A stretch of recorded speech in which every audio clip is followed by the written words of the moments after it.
नमस्कार. प्रत्येक घरामध्ये कुलदेवी किंवा कुलदैवत असते.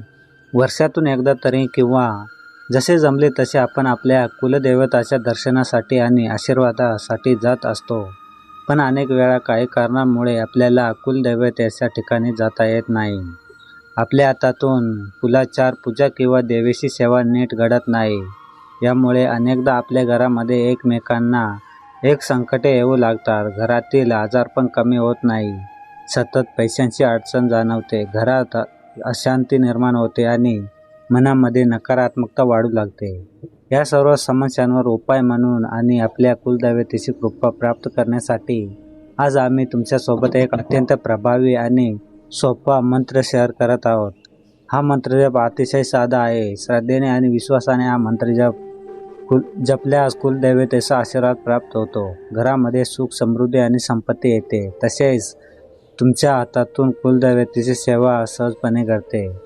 पण फक्त एकदा हा कुलदैवतेचा मंत्र आपल्या घरामध्ये लावून ठेवा आणि दररोज श्रद्धेने ऐका किंवा जप करा. या मंत्र जपामुळे तुमच्या सर्व कुलांचे संरक्षण कवच तयार होते. कुलदेवी आपल्या घराचे सदैव रक्षण करते. मंडळी, तुम्हालाही आपल्या घरात कुलदैवतेचा आशीर्वाद प्राप्त करून घ्यायचा असेल तर हा मंत्र सलग 11 दिवस श्रद्धेने जप करा किंवा ऐका. चला तर मग कुलदैवतेचा हा प्रभावी मंत्र जप सुरू करूया. ओम भवानी देवे नमः. ओम श्री कुलदेवताय नमः. ओम भवानी देवे नमः. ओम श्री कुलदेवताय नमः. ओम भवानी देवे नमः. ओम श्री कुलदेवताय नमः. ओम भवानी देवे नमः. ओम श्री कुलदेवताय नमः. ओम भवानी देवे नमः.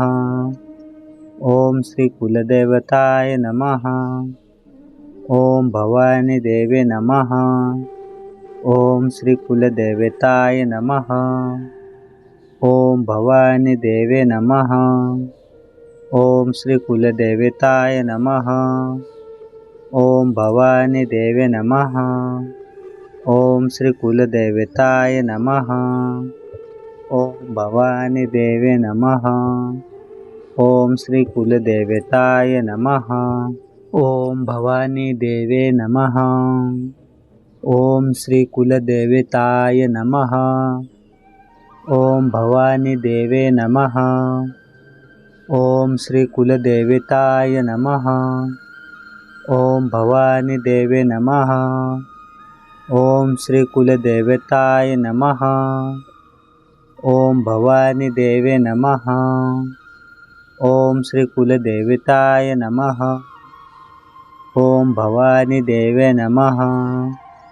ओम श्री कुलदेवताय नमः. ओम भवानी देवे नमः. ओम श्री कुलदेवताय नमः. ओम भवानी देवे नमः. ओम श्री कुलदेवताय नमः. ओम भवानी देवे नमः. ओम श्री कुलदेवताय नमः. ओम भवानी देवे नमः. ओम श्री कुलदेवताय नमः. ओम भवानी देवे नमः. ओम श्री कुलदेवताय नमः. ओम भवानी देवे नमः. ओम श्री कुलदेवताय नमः. ओम भवानी देवे नमः. ओम श्री कुलदेवताय नमः. ओम भवानी देवे नमः. ओम श्री कुलदेवताय नमः. ओम भवानी देवे नमः. ओम श्री कुलदेवताय नमः. ओम भवानी देवे नमः. ओम श्री कुलदेवताय नमः. ओम भवानी देवे नमः.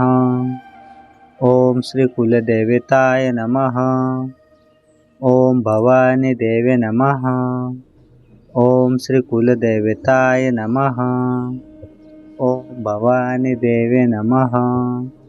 ओम श्री कुलदेवताय नमः. ओम भवानी देवे नमः। ओम श्री कुलदेवताय नमः। ओम भवानी देवे नमः। ओम श्री कुलदेवताय नमः। ओम भवानी देवे नमः। ओम श्री कुलदेवताय नमः। ओम भवानी देवे नमः। ओम श्री कुलदेवताय नमः। ओम भवानी देवे नमः। ओम श्री कुलदेवताय नमः। ओम भवानी देवे नमः। ओम श्री कुलदेवताय नमः। ओम भवानी देवे नमः। ओम श्री कुलदेवताय नमः। ओम भवानी देवे नमः। ओम श्री कुलदेवताय नमः। ओम भवानी देवे नमः। ओम श्री कुलदेवताय नमः। ओम भवानी देवे नमः। ओम श्री कुलदेवताय नमः। ओम भवानी देवे नमः। ओम श्री कुलदेवताय नमः। ओम भवानी देवे नमः। ओम श्री कुलदेवताय नमः। ओम भवानी देवे नमः। ओम श्री कुलदेवताय नमः। ओम भवानी देवे नमः। ओम श्री कुलदेवताय नमः। ओम भवानी देवे नमः। ओम श्री कुलदेवताय नमः। ओम भवानी देवे नमः। ओम श्री कुलदेवताय नमः।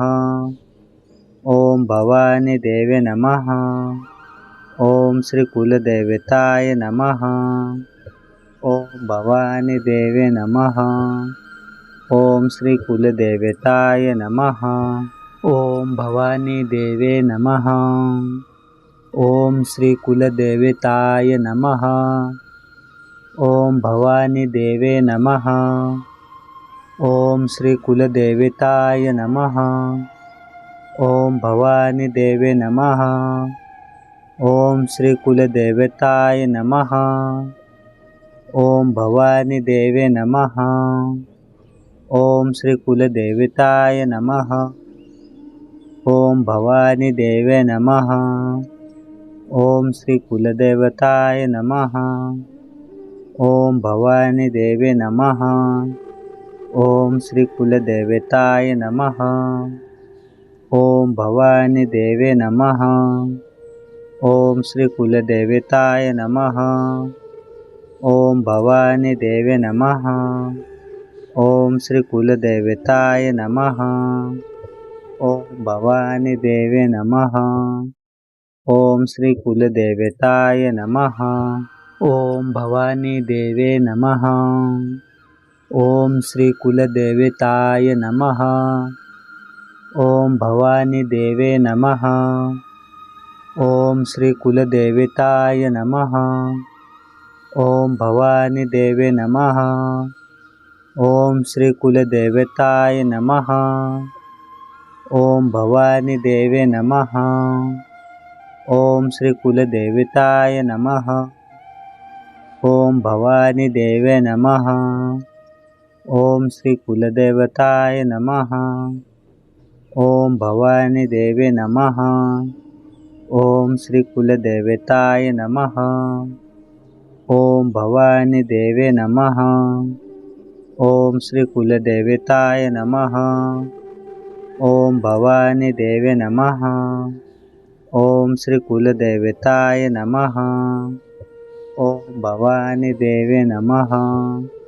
ओम श्री कुलदेवताय नमः। ओम भवानी देवे नमः। ओम श्री कुलदेवताय नमः। ओम भवानी देवे नमः। ओम श्री कुलदेवताय नमः। ओम भवानी देवे नमः। ओम श्री कुलदेवताय नमः।